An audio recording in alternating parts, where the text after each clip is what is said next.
Le podcast minier vous est fièrement présenté par Agnico Eagle, la plus grande société minière au Canada et le deuxième producteur aurifère en importance au monde.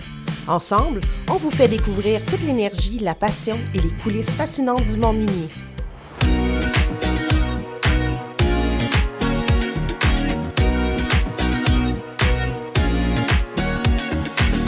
Au podcast minier qui se déroule dans le cadre de Québec Mine 2025. Je me présente Manon Rouillé, présidente de l'agence de communication Rouillé et votre animatrice.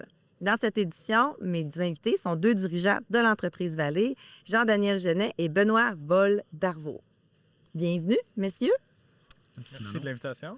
Vallée, entreprise de Saint-Albert. Vous existez depuis 65 ans. Vous paraissez très jeune, messieurs. On doit l'avouer, on n'est pas les fondateurs.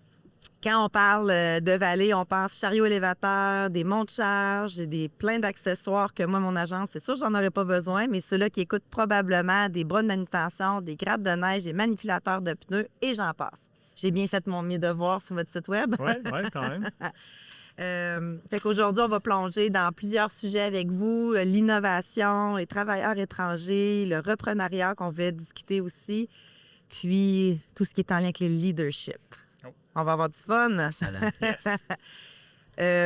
Parlez-moi un peu de vous, messieurs. Vous avez repris Vallée il y a quelques années. Mm-hmm. Puis avant, votre parcours. Avant Vallée, c'était quoi votre parcours? Je vais commencer avec toi, Benoît. Merci Manon, merci de l'opportunité d'être à ton podcast minier. Dans le fond, moi, j'ai commencé ma vie professionnelle à 12-13 ans.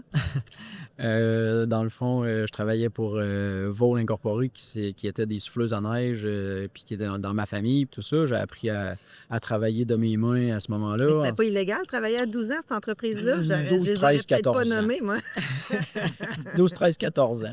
Je travaillais pas, j'étais pas sur le payroll. C'est ça. J'apprenais beaucoup, puis c'est ça, ensuite de ça, j'ai décidé de faire mon DEC en génie mécanique, suivi de mon bac en génie mécanique à l'ETS. Donc, j'ai un parcours technique, ingénierie, tout ça. J'étais ingénieur mécanique également. C'est ça. Fait que, suite à ça, j'ai été dans la grande entreprise Marmen, à Trois-Rivières, qui est un manufacturier, dans le fond, d'usinage, une grosse machine shop. Puis, on était dans le département de maintenance et projets spéciaux, tous les équipements de manutention mobile. Suite à ça, j'ai eu l'opportunité de venir travailler chez Vallée en 2017. Jean-Daniel qui m'a engagé. Puis, j'ai pris cette opportunité-là. Je suis chez Vallée depuis ce temps-là. J'ai parcouru chez Vallée, dans le fond, la production, le service après-vente un peu, aller chez les clients. Puis depuis 5 ans, j'ai développé mon goût pour les ventes. Donc, développement des affaires, ventes et support client là, au niveau... c'est ça. Je sais pas pourquoi, mais on dirait que c'est rare qu'un ingénieur finit d'inventer, non? Fait que tu as un profil atypique. C'est plutôt rare. Puis, je me plais beaucoup à donner mes recommandations, être très consultatif avec les clients, puis donner le meilleur de ce qu'il peut avoir dans notre produit, puis pour que le client soit le mieux servi à long terme. Puis toi, Jean-Daniel? Oui, bien, merci Manon aussi pour l'invitation. Super apprécié d'être là. Dans le fond, moi, j'ai grandi premièrement sur une ferme. Fait que je vais battre Benoît. J'ai commencé à travailler à 8-9 ans. 5 ans. Chauffeur tracteur à 5 ans. Je me souviens avoir manqué de l'école pour faner du foin dans ce temps-là. En tout cas, pour les gens qui savent c'est quoi. Super intéressant, grandi sur la ferme. On a appris beaucoup de choses. J'aimais beaucoup la science, les machineries et toutes ces choses-là. On avait aussi une famille de projets. À chaque année, il y avait des projets, des acquisitions, des agrandissements, tout ça. Fait que j'ai baigné dans une vie là, à mon adolescence qu'il y avait toujours des projets, des changements, puis ça continue encore maintenant, là, on va dire. Fait que c'est ça. Puis ensuite, j'ai été sciences pures en ingénierie aussi ensuite à Polytechnique à Montréal. Génie mécanique, un peu comme Ben, mais dans une université différente. Puis là-bas, j'ai eu la chance de commencer d'embarquer dans un projet de voiture solaire. Là, c'était super trippant. Puis ça m'a donné le goût aussi de gestion d'équipe, puis gestion de projet. Puis j'ai pu me trouver un travail en aéronautique chez Rolls-Royce Canada. Très différent de maintenant, mais aussi un peu similaire dans certains aspects. J'ai eu la chance vraiment là, d'apprendre plein de choses là, dans cette multinationale-là. Tu sais, Rolls-Royce, c'était 35 000 employés en 2000. En 2003, on était sur des WebEx avec des gens en Inde, en Angleterre, en Allemagne, aux États-Unis, sur des projets, à Montréal aussi. Puis, c'est ça. Fait que je grève les échelons un petit peu là-bas. Un jour, ben, je m'ennuyais un petit peu de ma campagne. Je voulais que mes filles voient un petit peu aussi la vie de campagne que la vie de ferme. Donc, je suis revenu dans le coin, en région. Puis mon objectif était vraiment d'amener ce que j'avais appris là-bas chez des PME du coin. Puis là, j'ai eu l'opportunité après quelques années dans la région, là, il y a eu un poste chez Vallée qui s'est ouvert. J'ai commencé là en 2017. OK, dans la même année que Benoît. Ouais. Juillet. Benoît est arrivé en octobre, je pense. Ouais. Mon premier mandat, c'était d'assurer une croissance à la production. Fait que j'ai créé un beau poste très attirant, puis Benoît était mon premier embauche, en fait, dans l'équipe de gestion. Puis pour dire franchement, il n'a jamais fait ce qu'il y avait sur la description de tâches du poste, parce qu'on était nouveau là-dedans, puis on a appris beaucoup, beaucoup dans les premières années là, de cette PME-là. Super de belle équipe, tout ça. Puis, ben, c'est ça. C'est ça le background avant Vallée. Là. Je pourrais t'en parler pendant 2 jours, là, mais... Mais là, vous avez le reprenariat, justement. Vous êtes les 2 actionnaires. Non, en fait, on est 4 présentement. Vous êtes 4 actionnaires. Comment ça s'est passé, le reprenariat, justement? Parce que je pense que c'est un sujet qui est intéressant, qu'on n'a pas souvent discuté au podcast minier. Puis on le voit, des entreprises de 65 ans, de 100 ans, qu'est-ce qui va arriver s'il n'y a pas du reprenariat, justement, qui se passe? On le voit, il y en a de moins en moins. Vous l'avez vécu. Peut-être parler de votre expérience. Là. Je ne sais pas qui des deux. Bien, c'est ça, c'est qu'en fait, on est arrivé en 2017. Puis, dans le cours des années... on s'est rendu compte qu'on aimerait ça peut-être reprendre l'entreprise puis tout ça. Puis en 2021, on a comme eu l'opportunité de pouvoir accéder au reprenariat. Fait qu'on a fait un management buyout. Dans le fond, on était 3 des opérations à ce moment-là qui ont comme proposé à l'ancien propriétaire de reprendre l'entreprise. De fil en aiguille, ça s'est fait rapidement. Puis c'est quoi rapidement? Parce que normalement, c'est quand même un long processus. Oui, ça a pris 7-8 mois au total. Ouais, ça n'a pas pris 1 an. Ouais. Je dirais, fait que dans des acquisitions en bas d'1 an, je pense que c'est rapide. Fait que, là, c'est en tout cas, quand je posais la question, c'est du 18 mois et plus. Exact, c'est ça. Mais on était dans la COVID aussi. Après, il y avait un vent. Les choses étaient un peu différentes dans ces 2 années-là, je dirais. Il y avait beaucoup de changements. Les choses se faisaient rapidement. En tout cas, c'est ça. Fait que ça a été... Contextuellement parlant, peut-être ça s'est fait rapidement. Peut-être, oui. Mais ça a quand même bien été. Puis on a appris beaucoup là-dedans aussi. C'était la première fois qu'on faisait ça. Moi, autre qu'acheter des maisons ou sur les fermes, là, des projets comme ça. Mais ça m'a impressionné le niveau de vérification diligente qu'il faut faire et tout ça. Tout le côté légal, financier, là, il faut suivre, il faut que ça avance. Mais on a appris aussi beaucoup la partie... la partie légale, si tu t'en occupes pas, là, ça peut vraiment comme exploser parce que les gens sont très bons pour... Puis c'est leur job, là, mais ils donnent leurs risques. Tous les risques, mais s'il n'y a pas ça peut arriver, ça peut arriver, ça peut arriver. Puis honnêtement, là, si tu fermes tous les risques puis tu veux 0 risque, ben ça n'arrivera pas. Ça n'arrivera jamais. Ou ça va coûter 1 million la transaction, puis tout va être vérifié parfaitement. Mais fait il faut apprendre rapidement que faut être capable de vivre avec les risques que tu prends. Puis avancer, là, parce que sinon, c'est vraiment trop long, trop compliqué. Mais il faut être en paix avec ça, puis avoir des plans aussi de mitigation, s'il y en a des plans de repli au cas où. Puis ça, c'est notre background technique aussi, je pense. En tout cas, moi, la gestion de risque, j'ai fait ça toute ma vie en aéronautique, là, puis j'adore ça, l'appliquer aux affaires aussi, là, présentement. Quand, tantôt, j'ai décrit Vallée en lien avec les produits que vous offrez, mais selon vous, vous êtes reconnu pourquoi? C'est quoi la spécialité de Vallée? En fait, Vallée, c'est toujours notre pensée de base dans la fondation de Vallée en 1956. C'était de créer des produits de Oscar Vallée à l'époque. C'était de créer des produits durables, sécuritaires puis productifs. Puis cette pensée-là est encore là aujourd'hui. À chaque fois qu'on conçoit, qu'on fabrique, qu'on pense puis qu'on vend à un client, on a toujours cette pensée-là d'avoir le plus robuste, le plus durable puis le plus productif pour nos clients. Fait que cette pensée-là est toujours alignée avec avec les ventes, avec l'ingénierie, avec la production, avec le contrôle qualité, avec les gens de service après-vente, avec les gens de service. Fait qu'on a toujours cette pensée-là. Fait que là, tous les produits qui vont sortir de chez Vallée ont toujours cette nuance-là à l'intérieur. Fait que, en gros, c'est ça. Puis, tu sais, vous avez un produit aussi soit qui va sortir ou qui est sorti, là, désolé mais c'est votre... il y a un prototype, dans le fond, le chariot élévateur électrique rétrofité. Oui, mais je voudrais juste ajouter avant sur ce que Benoît a dit, parce que l'identité Vallée, il y a le produit, tout ça, mais le service est vraiment très important. Tu sais, l'ADN de Vallée, c'est quand M. Vallée a fondé l'entreprise. Ah, OK, c'est ça, le nom? M. Vallée, c'est ça, Oscar Vallée a fondé l'entreprise en 1956. Écoute, son voisin lui a demandé un chariot élévateur pour sa scierie. Mais lui, il n'en fabriquait pas, là. Mais il a trouvé une solution pour son voisin. Tu sais, dans ce temps-là aussi, c'était plus difficile de magasiner, d'aller trouver des machineries, tout ça. Mais il a rencontré un besoin, il a trouvé une solution pour lui très innovante dans ce moment-là. Il n'en fabriquait même pas. Fait ils sont arrangés, débrouillés. C'est un monsieur très ingénieux.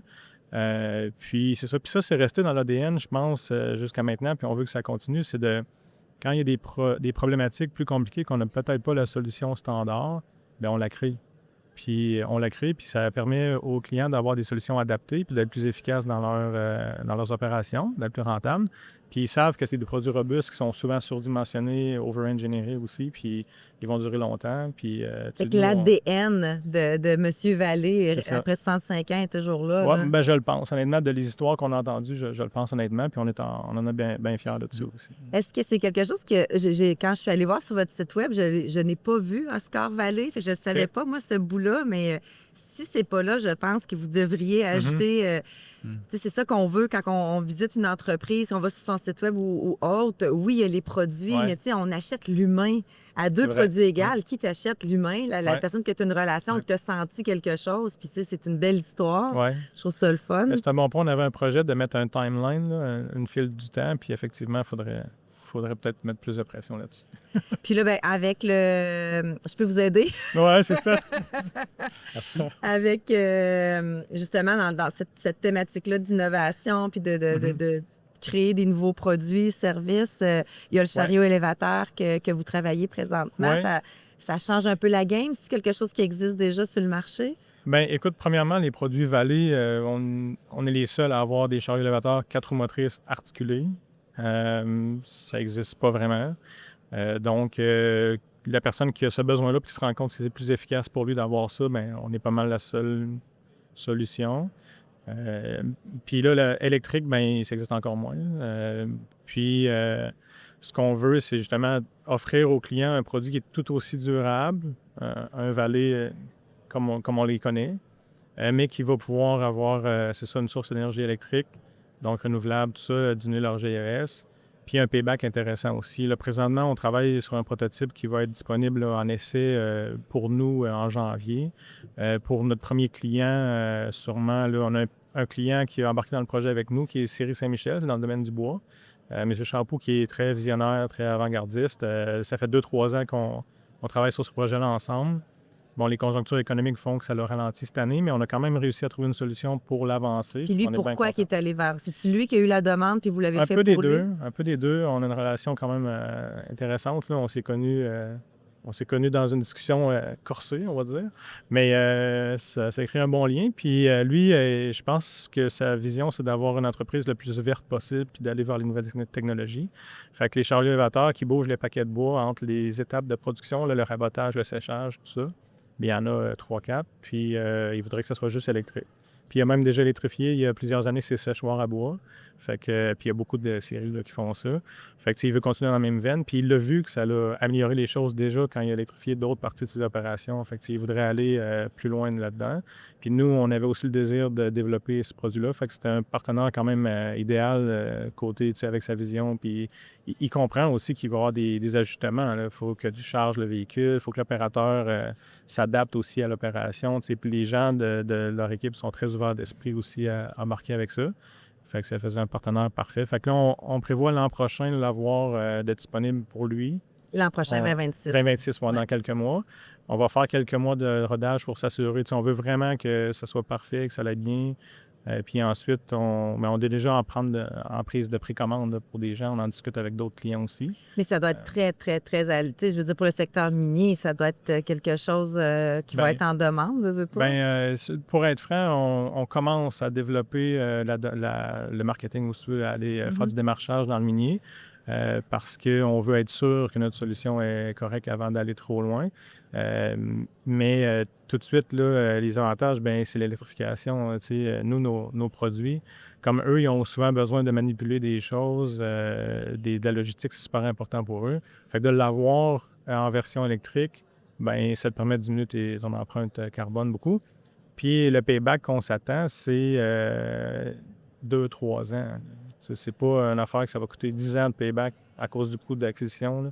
On parle de 2-3 ans. Fait que, comme dans le cas de la Syrie, exemple, il sauve 50 000 par année. Après 3-4 ans, il a payé sa différence de prix entre un électrique et un diesel.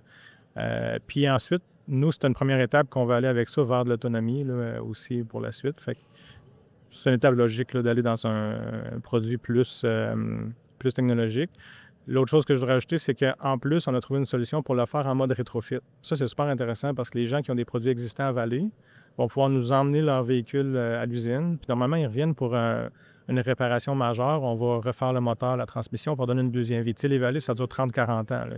Et on va passer 3-4 moteurs dans un véhicule Vallée. Fait qu'ils vont aller te voir avec quelque chose de diesel, puis on va pouvoir le convertir électrique. Effectivement. C'est hyper écologique. Exactement. Fait que ça donne une deuxième puis plus de vie au produit. Puis en plus, ça le rend plus écologique qu'il était au départ.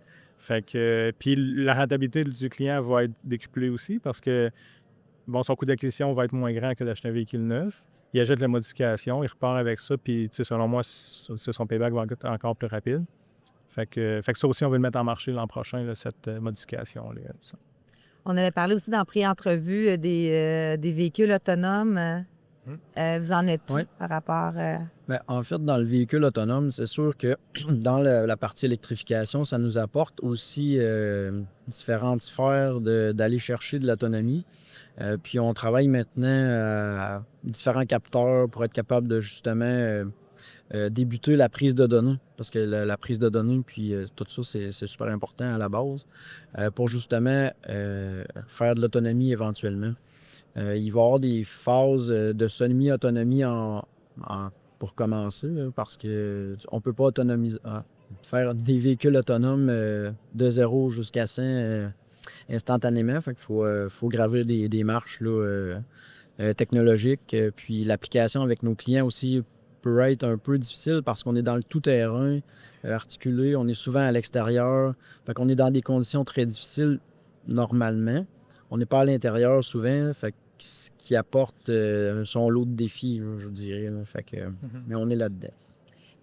Pour revenir juste en lien avec le chariot élévateur électrique, est-ce que dans les préoccupations des gens, il y a le temps de charge? Parce que je me dis, si il te reste quelques véhicules diesel, eux, ils peuvent continuer à rouler pendant que toi, tu es en train de charger ton électrique. Mais là, si l'électrification est sur tous les chariots, est-ce qu'il peut risquer d'avoir une perte de productivité pendant le temps de charge? C'est une super bonne question, Manon. Puis notre solution là-dessus, des variés. Là. Il y a un éventail de solutions pour servir le client indépendamment de leurs opérations. Puis, nous, ce qu'on fait, c'est pas vendre un véhicule, c'est l'accompagner dans son projet d'électrifier cette étape de production. Là. Puis, il y a des gens que la solution, ça va être peut-être de garder un diesel ou quelque chose comme ça. Il y a d'autres gens que la solution, ça va peut-être être de mettre plus de batterie dans le véhicule. Parce qu'un point que je n'ai pas mentionné tantôt, notre produit va être adaptable ou configurable en termes de quantité d'énergie qui est emmagasinable. Fait que le nombre de batteries, la quantité de batterie qu'on met. Fait que si un client, on fait l'étude énergétique au départ, un client a besoin d'une batterie de 100 kWh, il va en avoir une, puis on va utiliser le cycle d'utilisation d'énergie dans la journée. Et puis il y a des clients qui vont dire, écoute, moi, je vais prendre 3 batteries de 100 kWh ou 4. Nous, on a de la place pour le mettre. On peut reconcevoir notre produit. Puis peut-être qu'avec ça, ils vont pouvoir faire la journée au complet, en fait, seulement en rechargeant les midis, les breaks, mettons une demi-heure ou 1 heure le dîner quand le véhicule arrête puis l'opérateur arrête. Les breaks, les 15 minutes, tout ça. Puis peut-être qu'ils n'arrêteront jamais. En fait, ils pourraient quasiment faire un 24 heures avec ça selon leur opération. Ça dépend. Il y en a d'autres qui vont faire un 16 heures, puis la nuit, ils vont laisser ça charger. Puis là, la batterie va se charger le matin avant de commencer. On va même avoir une technologie qui va chauffer la cabine pour que quand l'opérateur arrive le matin à 7 heures, il part, c'est déjà chaud. Fait que tu sauves de l'énergie parce que tu as chauffé en étant connecté sur le réseau.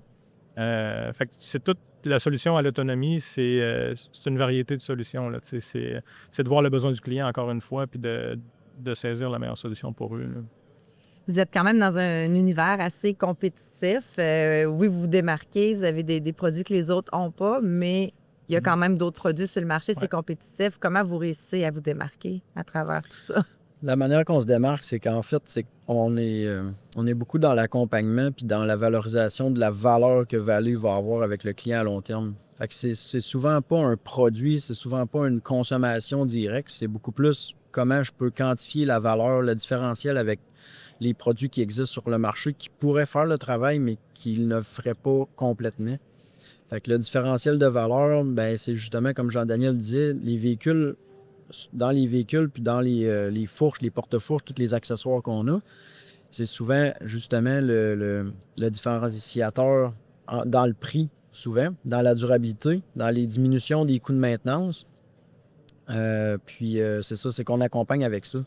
Puis un bon exemple, en Abitibi, à Béarn, il y a 2 chariots élévateurs Vallée dans la série à Béarn qui ont 94 000 heures environ de temps de travail. Fait que c'est un bon exemple C'est ma dernière année, ça? Non, non. Ouais.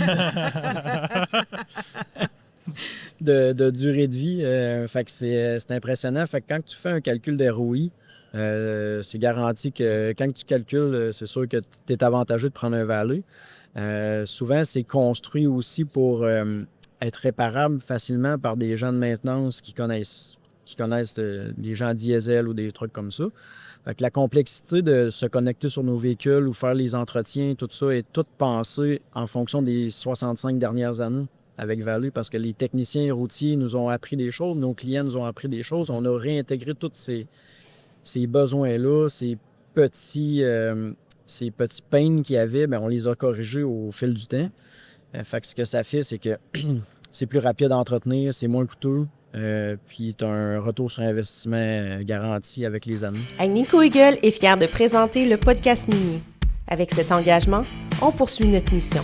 Faire briller l'industrie minière, mettre en valeur son savoir-faire, ses talents, sa relève et ses retombées positives dans nos communautés. Vous êtes combien d'employés chez Vallée? 55 présentement. Puis comment ça va le recrutement? À Saint-Alban, je sais même pas c'est où Saint-Alban. C'est dans l'ouest de Portneuf, c'est 1 heure d'ici vers Trois-Rivières, sur la 40. C'est sûr que, tu sais, c'est pas vrai, j'ai déjà été une fois. Je suis allée vous visiter une fois. OK, mais peut-être. Mais ça fait vraiment longtemps, OK. Vous n'étiez pas actionnaire On était pas là. C'est entre que là, t'es l'ancienne gang. Trois-Rivières. Bien, il va falloir que tu reviennes. Oui. En fait. Est-ce que tu as essayé un chariot? Non. Ah, ben là, si tu reviens, tu vas pouvoir en conduire un. Eh boy, sous je veux surveillance. vraiment ça. Oui, c'est ça, c'est sûr. Mais non, c'est ça. C'est sûr que c'est pas évident. Dans les dernières années, ben, tu sais, le recrutement international a été ouvert. C'est sûr qu'on a rempli besoin de notre croissance de ce côté-là. Présentement, les travailleurs étrangers temporaires, avec les lois, tout ça, on va se dire on est très déçus de la situation, là, parce que tu sais, pour nous, là, comme là, on a perdu la semaine dernière 15 % de notre équipe de soudeurs. Ah Non, oui? mais 15 Dû oui. à la loi? Ben oui, parce que là, ils ne peuvent pas renouveler leur permis. Ils retournent chez eux. Puis c'est des gens qui sont intégrés dans notre... C'est plate parce que c'est des gens qui sont intégrés dans notre communauté. Souvent, leurs enfants vont à l'école. La femme, elle est là aussi. Puis ils retournent chez eux? Ils viennent de où, la plupart de vos travailleurs? C'est Amérique du Sud. Fait que c'est Colombie, Mexique, Brésil. Eux étaient installés. Vous avez fait leur intégration pendant quoi, 2 ans? 2 à 3 ans. On a 2 à 3 quelqu'un, ans, là, Amélie a travaillé là-dessus pendant plein d'années pour le recrutement puis les faire intégrer dans la communauté. Puis c'est des gens où est-ce que les femmes ils ont des amis, les jeunes ont des amis. Les jeunes ne parlent pas bien français, mieux que leurs parents, évidemment, parce que ils ont été à l'école pendant 3 ans dans une école puis dans un environnement québécois, français, en campagne. Là, il faut s'en tirer de parler anglais à Saint-Alban. Il faut qu'ils parlent français. Fait qu'un peu tout ça, c'est ça, on a fait tout ça, puis là, ils doivent s'en aller parce que les permis, on ne veut pas les renouveler parce qu'on est en haut du 10 % là, requis. Puis sinon, recruter...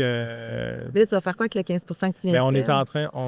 On a accès à de la sous-traitance, mais on est en train aussi de faire du recrutement présentement local. On n'a pas le choix de faire ça parce que, ben c'est ça, on fait du recrutement local, on met plus d'efforts là-dessus, mais trouve-moi des gens qui sont en soudure ou en mécanique à l'école là, présentement. Là. Il n'y en a pas beaucoup. Il y en a, puis on les adore, puis on est présent pour eux, puis on veut les attirer. Mais c'est quand même vraiment difficile parce que depuis des décennies qu'on dit aux jeunes on encourage les jeunes d'aller dans les métiers plus tu sais, de papier ou de tu sais, ingénieur, des trucs comme ça, plus de bureau. Tu sais, c'est rare qu'un parent va valoriser à son enfant hey, soudeur, c'est très hot. Mais ils se rendent pas compte, mais c'est vraiment cool. Là. Les gens qui travaillent à l'usine, là, les jeunes là, qui viennent, ils découvrent qu'ils peuvent. Tu sais, il y a des jeunes qui allaient à l'école longtemps, c'est peut-être pas pour eux, puis c'est pas grave, là, c'est bien correct. Là, puis ils sont super heureux d'accomplir quelque chose avec leurs mains, puis manuellement, puis accomplir des choses. Puis écoute, chez nous, en plus, c'est pas du travail répétitif. Un jour, ils vont souder une porte-fourche, un jour, ils vont souder un châssis de lift, un jour, ils vont souder un godet ou autre chose. Ils vont pouvoir même essayer le véhicule s'ils veulent à la fin. Puis ils voient que c'est un produit fini. C'est pas de la sous-traitance qu'on fait un bout d'acier, on l'envoie quelque part, puis on sait pas trop à quoi ça sert. On a un produit qui est à nous, qui est à l'entreprise, c'est qu'ils voient le produit fini, puis ils savent à quoi ça sert chez le client. Fait que ça donne quand même des emplois intéressants. Puis la qualité de vie, elle est le fun aussi, là, dans le coin, là, pour quelqu'un qui veut... Écoute, il y a des gens qui viennent travailler en skidoo, là. Puis, pour vrai? Ouais, puis c'est un peu le concours il y a une couple d'années, là, celui qui fait le plus de jours de skidoo dans l'hiver. Mais c'est ça, fait que c'est une qualité de vie que certaines personnes recherchent. Fait que on essaie de se faire connaître puis d'attirer des gens là, dans notre... Est-ce que vous allez continuer quand même d'aller embaucher en Amérique latine en sachant que... Ben, on peut pas présentement. Là. OK, vous ne pouvez pas embaucher. On peut pas parce que notre quota est atteint. Là, fait que on doit vraiment embaucher local. Est-ce qu'il y a de la pression qui est faite au gouvernement? Ben, tu pourras parler à mes 2 députés, là, fédéraux et provinciaux, là, du comté de Portneuf, puis ils vont te répondre oui, je pense. Il y en a beaucoup. Beaucoup, tu sais. Nous, on n'a pas 5000 employés aussi, là, fait qu'on met la pression qu'on peut, mais toutes les entreprises manufacturières du Québec, présentement, sont en demande pour changer cette loi-là parce que tout le monde a besoin de cette main-d'œuvre. Mais t'as le marquis en face, exact. Présentement, ils vivent. Exact. Notre client, Charles-Paul, il vit. C'est ça. Tous ces gens-là, tout le monde. Fait que, il y a même des recours collectifs contre le gouvernement parce qu'ils ont fait des projets et qu'ils se font couper leurs travailleurs. C'est un sujet vraiment compliqué. Puis ça a un effet pervers aussi sur, écoute, le stress des travailleurs. Là, si vous y pensez, là, vous savez que dans 6 mois, votre rêve de venir au Canada, au Québec, va disparaître parce que le gouvernement a changé les règles du jeu après que vous soyez au pays. Là. Ça, moi, je trouve que même pour la réputation du pays international, c'est pas bon. Là, mais tantôt, je pensais psychologiquement, ces familles-là oui. qui sont arrivées ici avec leur famille, il y a une raison pourquoi ils sont partis chez eux. Puis là, bye, vous retournez. Mais psychologiquement, ça doit être quelque chose à là, vivre. ils sont stressés. Puis là, il y a les risques psychosociaux. C'est dur pour eux. Là, ils viennent travailler. Mais au travail, il y a plus de risques d'accidents, d'erreurs, de plein de choses parce qu'ils ont la tête ailleurs. Là. Fait que c'est ça. Puis, tu sais, tous...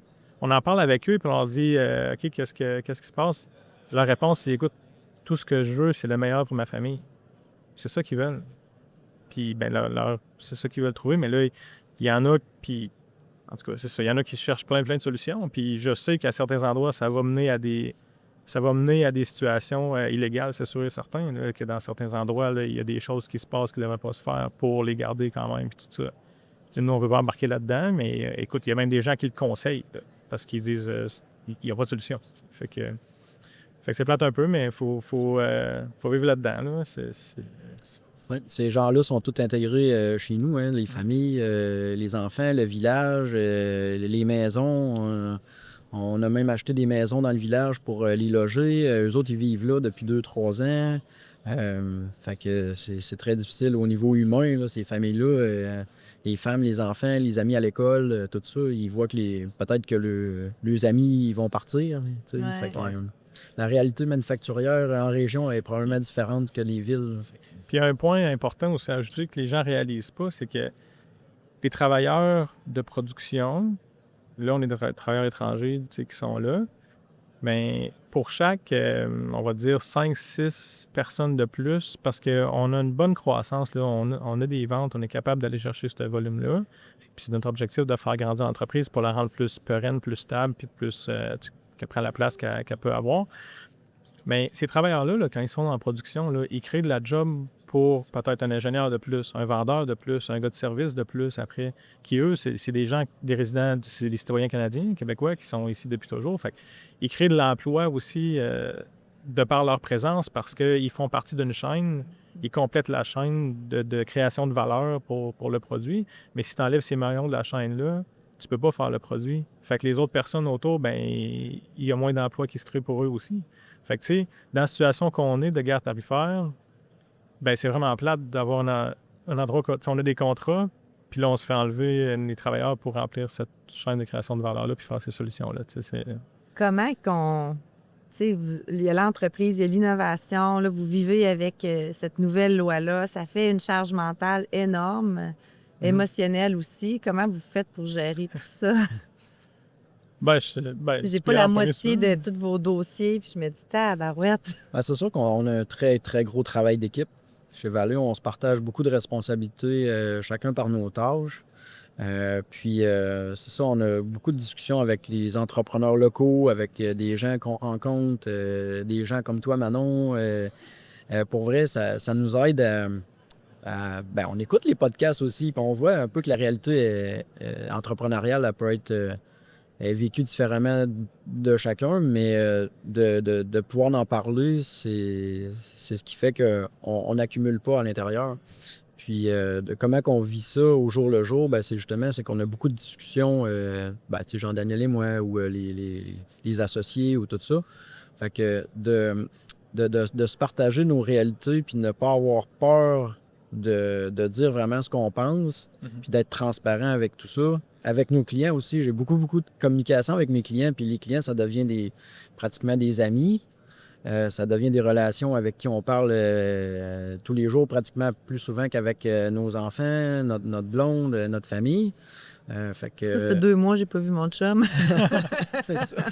C'est ça. Fait que, tu sais, je veux dire, pour être capable de pallier à ça, je pense que c'est un bon aide. Puis de ne pas avoir peur justement, de discuter des paramètres difficiles là, qu'on peut vivre là, par rapport à ça. Les gens sont toujours à l'écoute, honnêtement. Je peux ajouter, nos partenaires, nos actionnaires avec nous, on fait vraiment une équipe. On veut être transparent envers l'autre, on avance, puis tout le monde a vraiment l'entreprise super à cœur. Moi, je suis plus vieux de la gang aussi. Là, je veux dire, j'ai 46 là, présentement. Ben, tu auras 40. Ah non, ouais, on nomme pas nos âges. En tout cas, c'est pas grave. Mais t'as pas obligé de dire la tienne, OK? Je te la donne gratuitement. Oui, mais tout ça pour dire que la gang, on a une gang de gestionnaires aussi qui sont jeunes puis qui sont pleins d'énergie. On est 4 actionnaires qui ont beaucoup d'énergie, puis c'est des gens quand même fonceurs. Puis je pense qu'il y a une question de tempérament aussi, puis de résistance au risque en général. Moi, personnellement, je me fais souvent dire dans ma vie, écoute, t'es stressé avec rien, là, puis dans mes relations aussi personnelles, des fois, c'est un enjeu. Mais c'est parce que, je me dis souvent, il va y avoir un demain quand même, Noël va arriver, il se passera n'importe quoi, puis il faut faire les meilleures décisions qu'on peut avec l'information qu'on a, avec la bonne intention, la meilleure intention possible. Puis je pense qu'au total, il y a des choses que tu vas gagner, des choses que tu vas perdre, mais tu ne peux pas contrôler le résultat. Tu peux contrôler le processus puis l'effort que tu y mets. C'est comme une game de hockey. Là. Tu ne peux pas contrôler si tu vas gagner ou pas. Mais tu peux contrôler si tu travailles fort, si tu travailles de la bonne façon, puis si tu suis ton plan de match un peu, puis si tu t'adaptes aussi à la réalité de la game, parce que tu peux avoir un plan au début, puis ça se peut que ça ne marche pas après 2 secondes. Fait qu'il faut rester agile. Puis il faut avoir, je pense, il faut voir le verre d'eau à moitié plein, là, puis être positif là, dans la vie pour avancer. Mais c'est ça, je pense qu'il faut être confiant en l'avenir. Là. Qu'est-ce que vous auriez aimé savoir en 2017 quand vous avez fait l'acquisition? Qu'est-ce que vous auriez aimé savoir que là, vous savez aujourd'hui qui pourrait peut-être allumer quelqu'un qui est dans exactement ce processus-là présentement de reprendre une business? Ben moi, je dirais Moi, j'aurais été plus rapidement. T'aurais été plus rapidement? J'aurais discuté de la proposition d'une acquisition plus rapidement avec la personne qui est en place. Là. Honnêtement, j'aurais fait ça, à savoir ce que je sais présentement. C'est pas un sujet qui est évident, puis tout ça, puis tout le temps les meilleures façons. Il n'y a pas une façon parfaite de discuter de ça, mais je pense qu'en général, en tout cas ça, puis en général aussi dans d'autres décisions, je pense que un peu tout le monde, des fois, on a l'intuition, on a le sentiment qu'il y a une décision à prendre, puis là, on attend le bon moment. Mais il n'y en aura jamais de moment parfait. Là. Puis, en tout cas, moi, personnellement, si c'était à recommencer, il y a beaucoup de décisions que j'aurais juste pris plus rapidement. Puis, peut-être écouter mon instinct un petit peu plus là-dessus. Mais je regrette rien, là, c'est bien correct. Mais ce que je dirais en conseil à quelqu'un, c'est écoute, si tu as ta vision, tu te fais conseiller, tu es confiant dans tes moyens puis dans l'équipe que tu as, fonce, vas-y. Puis aie des plans, des plans de mitigation, des plans de repli si besoin, c'est sûr. Mais si tu es à l'aise, fonce, vas-y. Puis une décision non prise, elle est pire qu'une décision à 80% bonne. Bien, je pense que si tu attends d'avoir tous les facteurs de réussite, j'avais des amis qui voulaient se lancer en affaires il y a quelques années. Puis à chaque année, hey, maintenant on va aller manger ensemble. Puis ils parlent du projet. Puis encore. Vas-y, fonce. Fait que, si tu ne l'as pas encore fait, c'est que ça coule pas dans tes veines. Là, c'est tough. Là. On parle souvent de feeling. Là. Ben, le feeling, c'est quelque chose qu'on a intrinsèquement en nous, puis ça parle, c'est les tripes, là, je veux dire, on a une sensation qu'il faut aller de l'avant, ben allons-y, fonçons, il faut prendre des actions. Puis c'est sûr que le cerveau va nous ralentir à ce niveau-là, là. Fait qu'il faut penser à nos émotions, je pense, un petit peu plus à ce niveau-là. Puis des conseils, comme tu posais la question, un conseil, en fait, comme Jean-Daniel dit, c'est sûr que d'aller peut-être plus rapidement, ça aurait été bien. Puis d'exposer le fait, du moins d'exposer le fait qu'il y a de l'intérêt vraiment pour faire du reprenariat. Je pense que ça serait vraiment... Oui, puis tu sais, je me demandais, quand vous parliez de ça, du reprenariat, tantôt, je me disais, OK, fait que moi, ça se pourrait que peut-être certaines des filles viennent me voir, dire, hey, Manon, si ça te tente, nous autres, on te rachète. C'est ça qui est arrivé, vous autres, là. Oui, exact. Hey là là. Puis, dans le fond, c'est que... Louane, t'as-tu le goût? Petit clin d'œil. Elle dit, j'écoute très, très bien le podcast, là.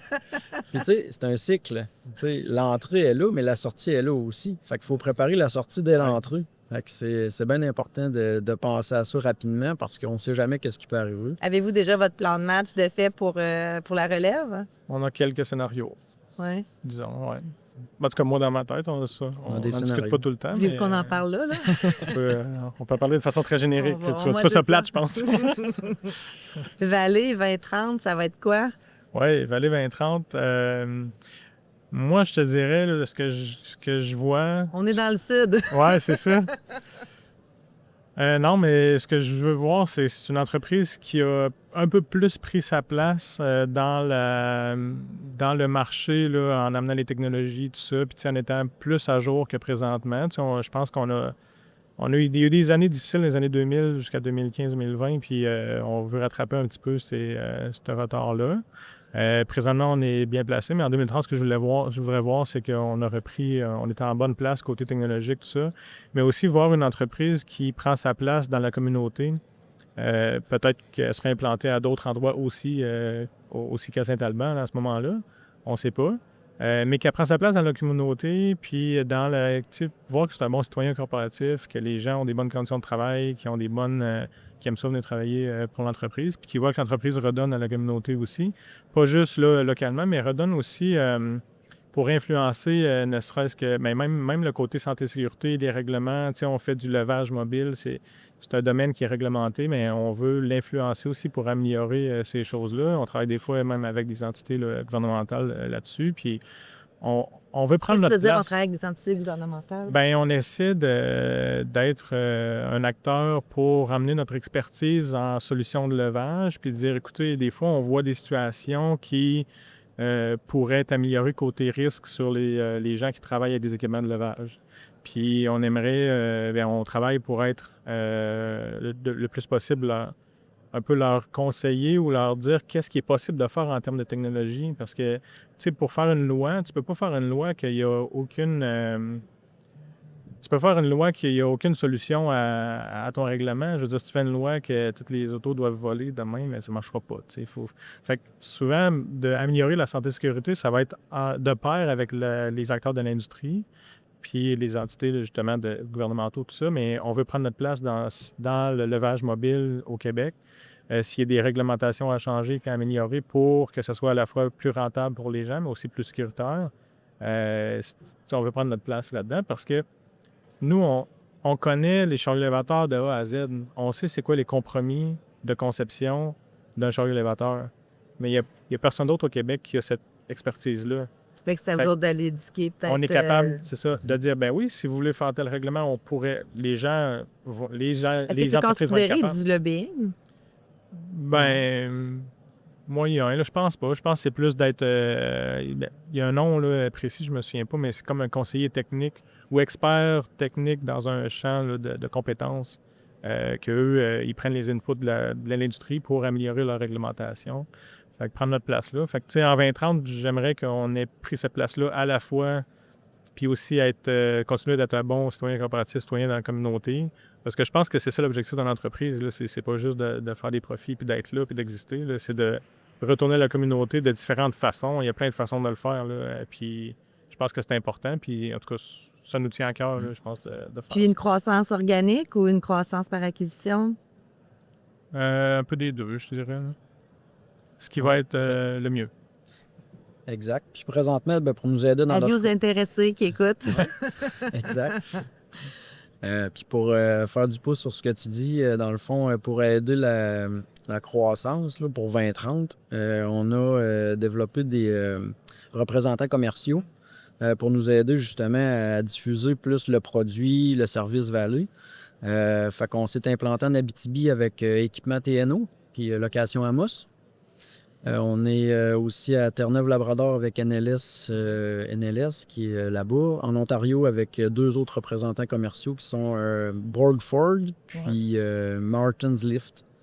Fait qu'on a commencé notre diffusion un peu de cette façon-là. Des représentants commerciaux, est-ce qu'ils ont les produits ou sont surtout là pour vendre, puis après ça va vraiment partir de Saint-Alban, pareil, le produit? En fait, on est très, je ne vais pas dire libéral, mais on est très créatif par rapport à ça. En fait, on essaie qu'il y ait des produits, mais on veut travailler logiquement dans les deux entreprises pour donner du volume, pour aider nos clients, pour servir nos clients. À la base, c'est pour essayer de faire de la vente plus de proximité, pour les connaissances de proximité de chacun de nos représentants. Mm-hmm. Puis ce que ça permet de faire, justement, c'est les relations qu'eux ont avec les clients, bien, de poursuivre ça, puis de faire la promotion de nos produits, là, puis du service Vallée. Bien, le service, dans le fond, t'es beaucoup plus... Exactement, t'es plus proche, il arrive quelque chose, le time frame est important, là, que t'aies pas du downtime. Ouais. C'est ça le mot, downtime? Downtime, oui. Downtime. Temps perdu. Hey, c'était super intéressant. Merci beaucoup d'être venu pour le podcast en direct Saint-Alban, Québec, Montréal. C'est ça qui se passe c'est là. Ça. Parfait. Bien, merci à toi. C'était super cool. Puis tu viendras visiter quand tu veux. Tu viendras essayer ton livre. Là. Il y a de la neige, là, ça va être parfait. Je vais aller faire une petite pendule avec le Tu vas pouvoir tester le 4 roues motrices. Ça m'intéresse. Merci. Merci, Manon. Ça fait plaisir. Merci à toi. Bonne journée. Bye-bye. Faire entendre une industrie qui nous échappe. Voilà le cœur de ce projet qu'on porte avec Agnico Eagle. Ensemble, on démystifie, partage et rend possible cet univers qui nous passionne. Et l'aventure continue. On se retrouve dans le prochain épisode.